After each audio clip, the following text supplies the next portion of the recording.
Nah,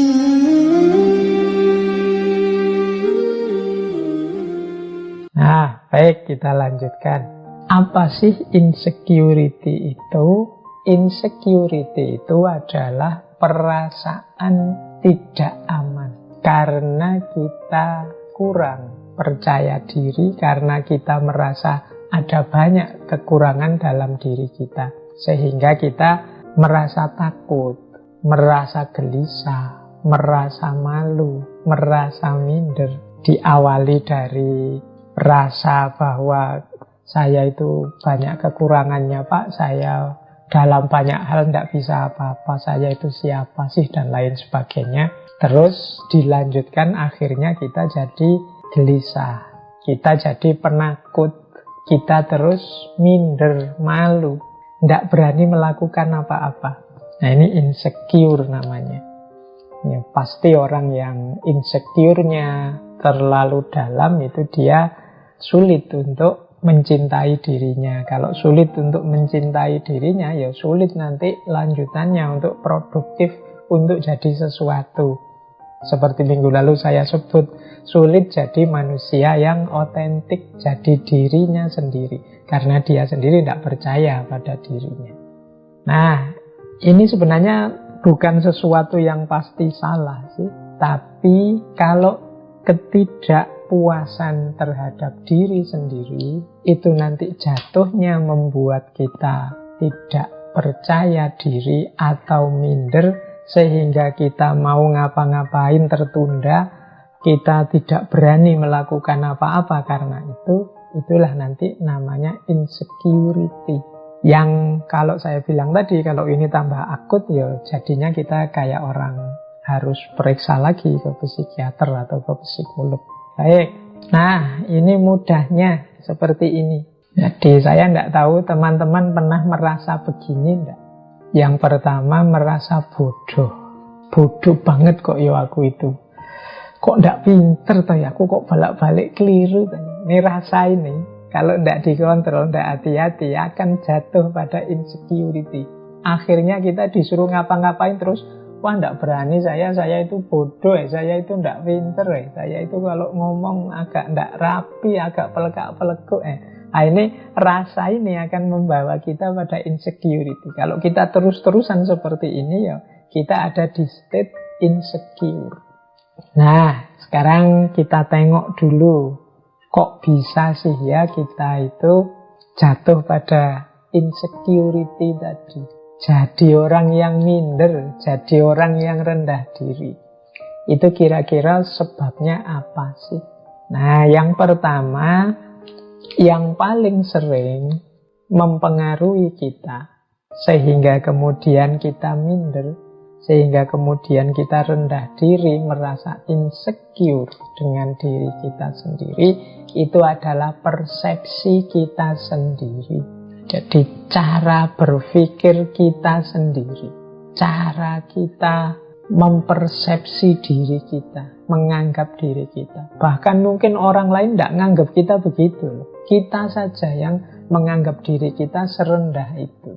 Seperti quotes yang kita bahas minggu lalu ya, kalau kita saja menghargai diri kita serendah itu, bagaimana orang bisa menghargai kita tinggi? Ibaratnya orang jualan, itu kan kita sudah menjual diri kita sangat murah, menampilkan, menunjukkan harga kita itu sangat murah, sangat rendah. Ya pasti saja, tidak mungkin orang nawar seandainya ini jual beli ya.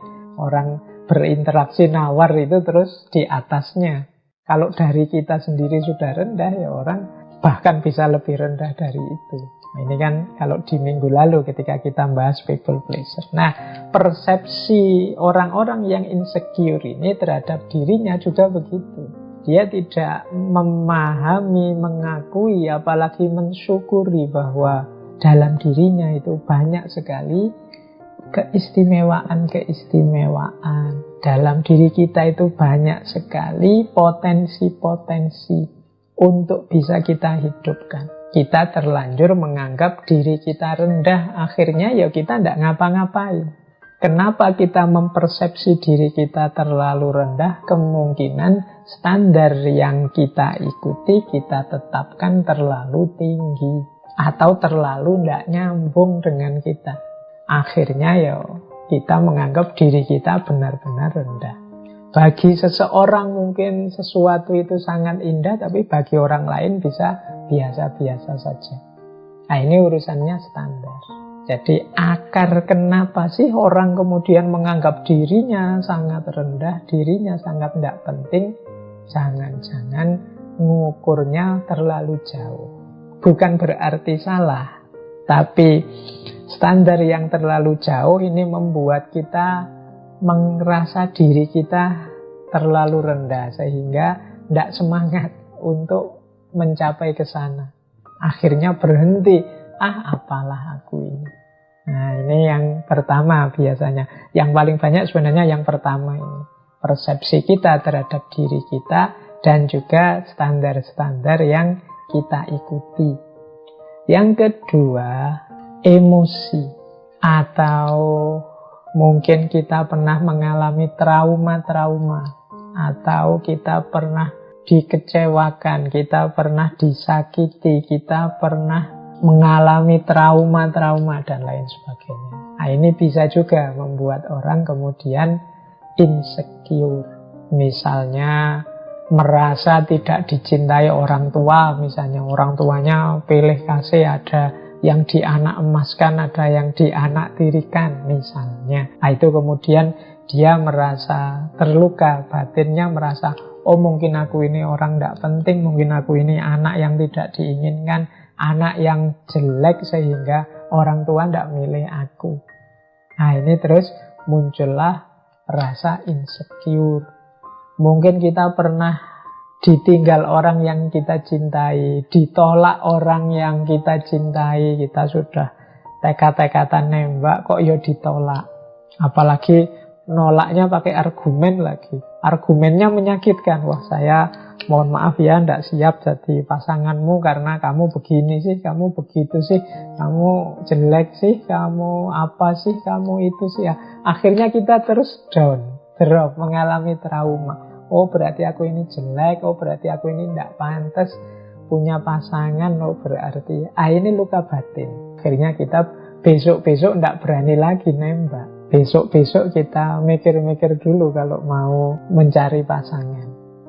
Apalagi kalau ini kemudian dihubungkan dengan yang lebih besar. Misalnya orang salah persepsi memahami takdir misalnya. Selama ini kan kita selalu, kalau ada orang mengalami musibah itu kita yang nuding bahwa wah kamu itu banyak dosa, makanya oleh Allah diberi azab. Ini kan nunjuk keluar. Ada yang lebih ngeri lagi, yang ditunjuk dirinya sendiri terus. Wah, ini kok ngalami bencana ya. Jangan-jangan bencana ini gara-gara dosaku. Jangan-jangan bencana ini gara-gara kelakuanku. Jangan-jangan bencana ini gara-gara kesalahan-kesalahanku selama ini. Akhirnya dia begitu marah, begitu kecewanya dengan dirinya. Nah, ini juga jenis emosi. Orang tidak nyaman dan tidak aman terhadap dirinya. Itu bisa karena persepsi, bisa karena emosi. Jadi kalau persepsi tadi ya pikiran-pikiran kita sendiri. Kalau emosi itu muncul dari trauma-trauma, luka-luka batin yang selama ini mungkin kita alami. Ada kalanya juga karena lingkungan, pengalaman sehari-hari. Mungkin kita nasibnya tidak terlalu bagus, kita punya lingkungan yang tidak sehat. Misalnya lingkungan yang selalu mengecilkan kita, lingkungan yang tidak menganggap kita, lingkungan yang tidak menghitung keberadaan kita. Nah, ini juga membuat kita terus jadi minder, merasa kecil. Sejak kecil misalnya, kalau kita usul selalu dibantah, selalu ditolak. Sejak kecil misalnya kalau kita melakukan sesuatu selalu ditertawakan, tidak pernah dihargai. Nah, ini juga jadi akar munculnya insecurity. Lingkungan sekeliling itu bisa membentuk pola pikir aku ini rendah, aku ini lemah, aku ini inferior. Nah, selain pengalaman dan lingkungan, ada pula pop culture atau tren yang beredar di sekeliling kita. Ketika kita tidak update, ketika kita tidak mengikuti tren yang berjalan, kita terus merasa, aku ini apa sih? Aku ini kurang gaul, aku ini ketinggalan zaman, aku ini masa lalu. Nah, ini bisa juga. Jadi kita tidak mengikuti tren, kita tidak update, kita jadi orang yang tidak ngerti ini, tidak ngerti itu, tidak bisa ini, tidak bisa itu sesuai kemampuan anak hari ini. Akhirnya kita insecure. Misalnya sekarang semua orang mengikuti drama Korea yang judulnya ini itu. Kok kita tidak ngikuti? Akhirnya dalam obrolan kita merasa, ternyata aku ini tidak update, tidak nyambung terus kalau ngobrol sama teman. Nah, ini juga sumbernya insecure. Seolah-olah itu hal yang sangat penting. Kemudian ketakutan. Nah, kalau hubungannya dengan ketakutan ini ya setiap orang punya ketakutannya sendiri. Tapi dalam insecurity ini ketakutan itu membuat kita kemudian tidak ngapa-ngapain. Membuat kita menarik diri dari kehidupan nyata. The reality of fear, tentang ketakutan. Bagaimana kita hidup ini banyak ketakutan. Tapi sebenarnya kalau pakai kalimat-kalimat yang ditulis di situ, ketakutan yang ada dalam diri kita itu seringkali bukan pada yang kita takuti, tapi pada dibalik yang kita takuti. Itu nanti yang disebut insecurity. Misalnya di situ ada kalimat, engkau sebenarnya tidak takut pada kegelapan. Engkau hanya takut pada apa yang ada di balik kegelapan itu. Tapi kita menganggapnya, saya takut kegelapan. Nanti orang insecure juga begitu. Mungkin kita itu tidak takut pacaran, tapi takut ditolak. Kita tidak takut ujian, tapi takut nilainya rendah. Nah, ini loh yang jadi sumbernya insecure itu. Jadi kalau nanti kita meneliti dalam diri kita, kok aku bisa insecure ya? Awas salah identifikasi tentang ketakutan kita. Engkau tidak takut ketinggian, tapi engkau sebenarnya takut jatuh. Engkau tidak takut orang-orang di sekelilingmu. Maksudnya engkau tidak takut sebenarnya. Engkau itu tidak takut bergaul kok. Engkau tidak takut bersosialisasi. Cuma engkau hanya takut ditolak orang. You are not afraid to love. You are just afraid of not being loved back. Engkau sebenarnya bukan orang yang takut mencintai, tapi takut tidak dicintai kembali. Engkau sebenarnya tidak takut untuk melepaskan dia, hanya saja engkau takut hidup tanpa dia. Engkau bukannya takut untuk mencoba kembali, tapi engkau sebenarnya takut kalau tersakiti kembali. Nah, ini sebenarnya mengidentifikasi ketakutan kita lebih dalam. Disitulah sumbernya insecure. Jadi yang kita anggap ketakutan di luar itu sebenarnya rahasianya ada di dalam. Efeknya apa? Ya, kalau ini sebenarnya sudah bisa ditebak secara logis. Orang yang mengalami insecurity itu kalau terus-menerus begitu, yang jelas dia cemas, pesimis, dan tidak bahagia. Karena terhadap dirinya sendiri saja dia tidak nyaman. Dia tidak merasa puas. Akhirnya apa? Dia serba pesimis dan tidak bahagia. Merasa rendah, tidak percaya diri, putus asa, depresi, kesepian, merasa tak berharga. Dalam situasi yang parah, bahkan ada yang, apa sih gunanya aku hadir ke dunia ini? Apa arti keberadaanku? Bahkan ada yang sampai ingin mengakhiri hidupnya. Makanya tadi saya bilang, yuk kita bareng-bareng untuk lingkungan kita, untuk sekeliling kita, saling membantu untuk menegaskan diri kita bahwa kita ini manusia-manusia yang sama-sama berharga. Kalau hari ini kan banyak itu pertarungan saling menjatuhkan, saling merendahkan. Nah, ini menurut saya eman-eman waktu dan energi kita untuk saling bertarung, saling menjelekkan, saling menjatuhkan. Akan lebih kondusif, nyaman, enak hidup ini kalau kita saling mendukung, saling menguatkan, saling menumbuhkan rasa percaya diri bahwa kita mampu, kita bisa. Jangan sampai nanti generasi yang akan datang lahir menjadi generasi yang serba cemas, pesimis, rendah diri, depresi, kesepian. Orang-orang yang mengalami insecurity semacam ini hidupnya pasti lelah. Lelah itu karena dia mikir dirinya sendiri yang tidak memenuhi standar-standar seperti yang dia harapkan. Kalau bisa dia ingin lari saja dari kenyataan. Dia tertekan karena tidak cocok antara ideal yang ada di pikirannya dengan kenyataan yang ada di depan matanya. Jadi dia akhirnya ingin lari dari kenyataan. Fisiknya lelah, batinnya lelah. Makanya dia punya kecenderungan, saya bilang tadi, kalau dalam situasi sangat parah ini perlu psikolog, perlu psikiater. Hari ini banyak hal yang membuat kita jatuh pada insecurity. Mari kita bareng-bareng untuk menyembuhkan rasa minder, rasa tidak percaya diri ini. Nah, saya lanjutkan strategi-strategi yang mungkin kita jalankan agar kita tetap percaya diri. Yang pertama apa? Ya, jangan lupa self-love. Kita cintai anugerah Allah pada diri kita yang pasti istimewa, pasti luar biasa. Dalam diri kita tersimpan aneka macam potensi. Hanya saja kita tidak pernah menengoknya. Kita selalu sibuk melihat cacatnya diri kita. Kita selalu sibuk melihat kurangnya diri kita. Kita bahkan tidak hanya diri kita. Kita itu senangnya melihat yang kurang dan yang jelek, yang cacat. Baik dalam diri kita, diri orang lain, lingkungan kita. Akhirnya kita hidupnya jadi murung, hidupnya jadi tidak ceria. Maka yuk kita hidup dengan gembira. Kita sadari bahwa seperti apapun situasi, masih banyak hal yang patut kita syukuri, patut kita gembirai. Strategi yang kedua, tidak usah terlalu aktif membanding-bandingkan diri kita dengan orang lain. Tidak apple to apple.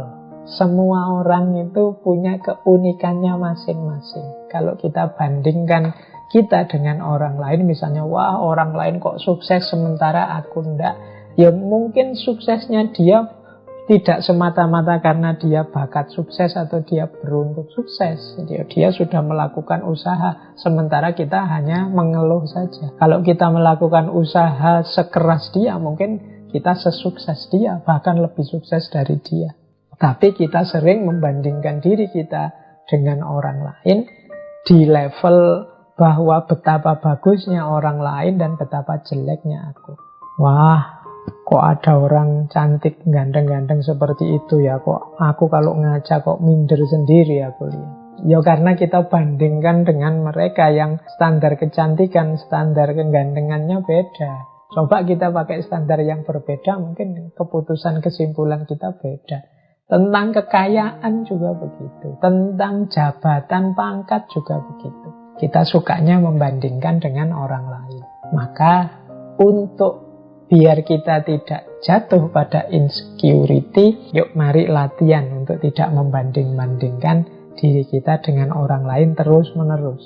Kemudian yang ketiga, cari teman yang mendukung. Jangan teman yang malah menjatuhkan harga diri, menjatuhkan rasa percaya diri kita. Kok terpaksanya punya teman yang nyinyir, punya teman yang suka nyela, punya teman yang tidak mendukung kepercayaan diri kita, ya sudah, jangan terlalu sering dekat-dekat. Biar apa?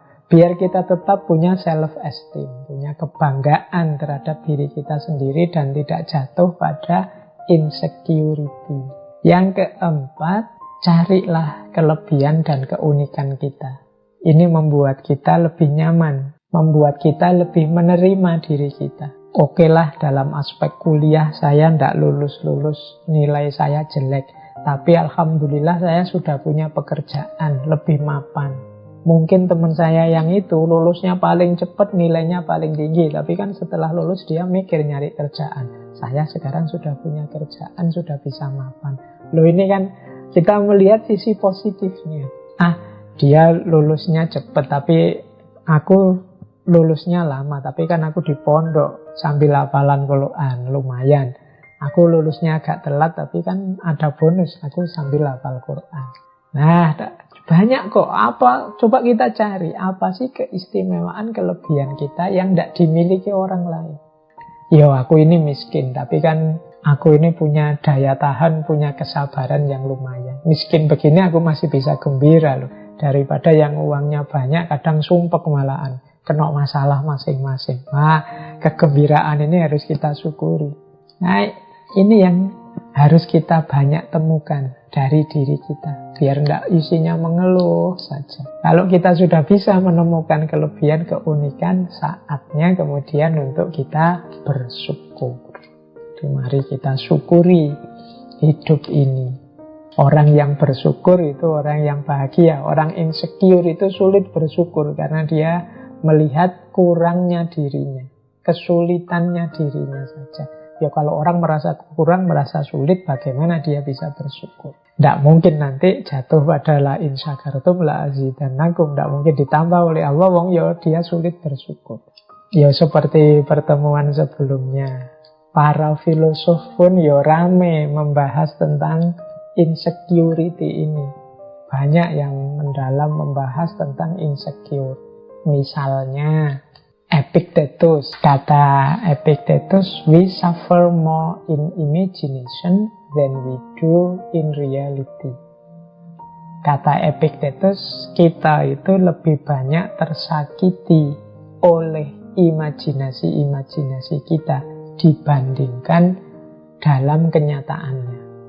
Jadi rasa tidak percaya diri tadi, rasa yang membuat kita tersakiti, membuat kita kecewa, membuat kita tidak nyaman, tidak aman dengan diri kita sendiri. Kalau pakai pikirannya Epictetus itu karena kita itu termakan oleh imajinasi kita sendiri. Imajinasi kita tentang diri kita yang sangat rendah, sangat buruk. Akhirnya kita tidak ngapa-ngapain. Padahal in reality mungkin tidak begitu. Kita itu punya banyak keistimewaan. Hanya saja kita ditelan, dilibas oleh imajinasi-imajinasi jelek kita tentang diri kita sendiri. Jadi kalau mengikuti Epictetus berarti apa? Pikiran kita dibawa ke yang positif-positif saja.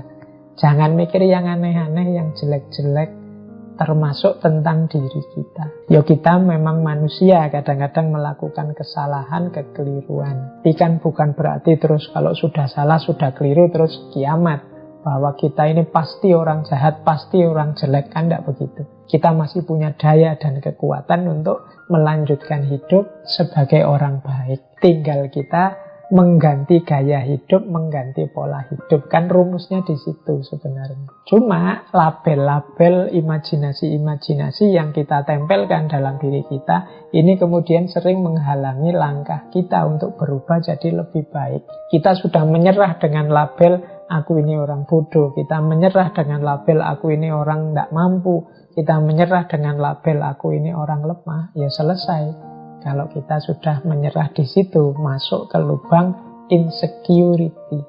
Kemudian ini dilengkapi oleh pandangannya Dalai Lama. Kata Dalai Lama, lack of transparency result in distrust and a deep sense of insecurity. Kurangnya keterbukaan akan membuahkan ketidakpercayaan dan insecurity yang dalam.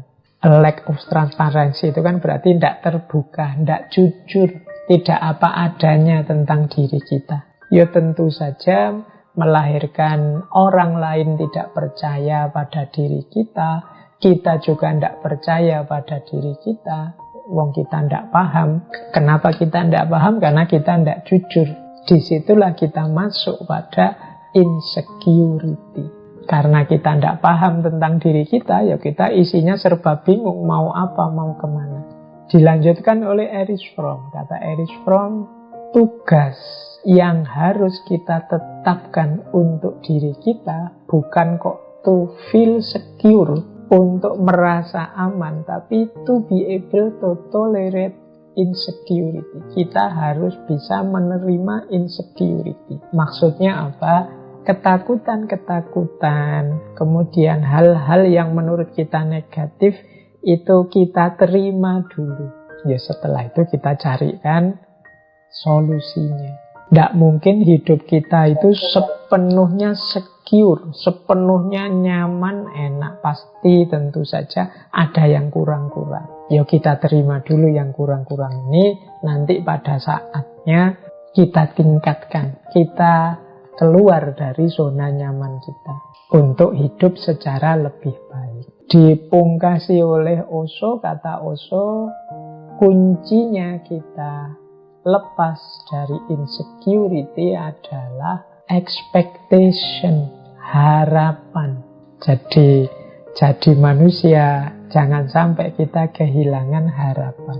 Mengapa sih orang insecure tadi terus tidak mau ngapa-ngapain lagi, menyerah dengan dirinya? Itu karena dia putus harapan. Karena dia sudah sangat kecewa dengan dirinya, akhirnya putus harapannya. Dia tidak ingin apa-apa lagi sehubungan dengan dirinya. Dia tidak percaya dirinya bisa mencapai sesuatu. Jadi orang insecure itu bahkan berharap saja dia tidak berani. Dia merasa tidak mampu. Padahal kuncinya, kata Osho, kita keluar dari zona insecurity itu, kita menghidupkan harapan-harapan. Nah, ini untuk insecurity saya pungkasi dengan satu tips agar kita kuat dan tangguh saat kita melawan insecurity. Yang menguatkan diri kita dalam situasi insecure, yang pertama adalah kebenaran dan kebaikan. Maksudnya apa? Usahakan meskipun kita ini ada dalam situasi insecure, merasa kita tidak pantas lah, merasa kita tidak berguna lah, merasa kita tidak mampu lah, tapi tetap usahakan kita di jalur kebenaran dan kebaikan. Jangan sampai membuat kita keluar jalur, membuat kita melakukan hal-hal yang salah, yang dosa, yang merusak, yang maksiat dan lain sebagainya. Karena begitu kita melakukan itu, akan bertambah dalam lubang insecurity dalam diri kita. Begitu kita melakukan dosa yang tambah banyak, kesalahan yang kita sengaja tambah besar, ya kita akan semakin dalam jatuh pada insecurity. Maka usahakan dalam upaya kita menaklukkan insecurity, kita tetap ada di jalur kebenaran dan kebaikan. Yang kedua, kuatkan tekad dan tujuan. Jadi ada kalanya obat paling ampuh dari rasa tidak berdaya itu kita awali dari pernyataan afirmasi diri bahwa aku ini sebenarnya bisa kok, aku ini sebenarnya mampu kok, aku ini sebenarnya punya kapasitas kok. Ini namanya tekad dan tujuan. Ini akan menguatkan perjuangan kita. Kemudian yang ketiga, cinta dan kegembiraan. Jadi mari melakukan apapun dalam koridor cinta dan gembira. Cinta itu maksudnya tidak sekedar menuruti keinginan-keinginan egois kita, tapi juga kita memikirkan manfaat, maslahat hidup kita untuk yang lain, untuk sesama. Nah ini berarti koridornya koridor cinta. Aku kok merasa lemah ya, aku merasa tidak pantas ya. Tapi kalau aku tidak turun, kalau aku tidak terjun, nanti orang-orang siapa yang bantu? Masyarakat siapa yang mendampingi? Nah ini kan kepedulian sosial, kepedulian sesama. Ada rasa cinta yang tidak egois untuk sesama. Nah, ini akan menguatkan perjuangan kita. Akhirnya mau tidak mau, akhirnya kita menawarkan insecurity tadi yang ada dalam diri kita. Nah yang keempat, tawakal dan menerima. Ini pasti. Sebenarnya ini boleh ada di awal penerimaan itu. Jadi sebenarnya aku mampu kok. Mungkin hanya belum keluar saja. Sementara situasiku masih begini. Tapi aku yakin besok aku jadi lebih baik.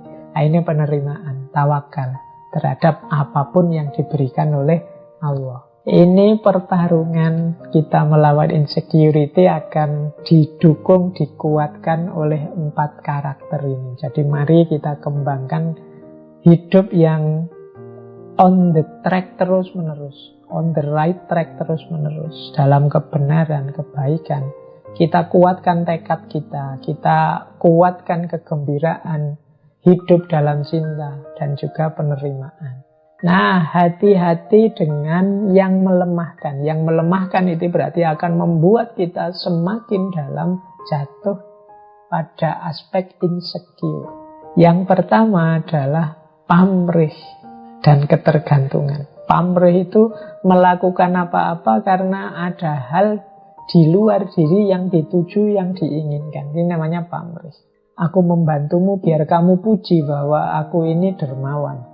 Aku menolongmu biar kamu puji bahwa aku ini peduli sesama. Nah, ini ada pamrihnya. Ketika ada pamrih-pamrih seperti ini, biasanya sulit untuk mengobati insecurity. Karena diri kita tidak bisa dibohongi bahwa yang kita lakukan itu sesuatu yang tidak murni, sesuatu yang berpamrih. Apalagi ketergantungan. Ketergantungan itu ya, kita tidak bisa lepas dari sesuatu, kita tidak bisa ditinggalkan sesuatu yang sifatnya duniawi tentunya ya. Satu-satunya ketergantungan itu kan yang positif, ketergantungan kita pada Allah, Allahus Shomad.